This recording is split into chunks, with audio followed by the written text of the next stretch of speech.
Костер, пушка. Создай себя сам. Горизонтальное бревно, вот оно укладывается. У меня там просто угли.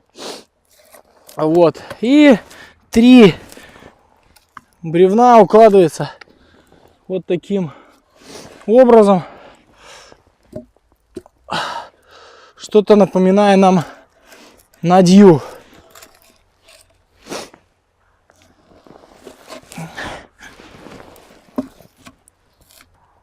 Вот. И сейчас эти вот угли раздуваем. И, как видите, он довольно хорошо и обильно горит. Свое название он получил из-за визуального подобия пушки, напоминающего. Вот, ну, то есть, видите, да?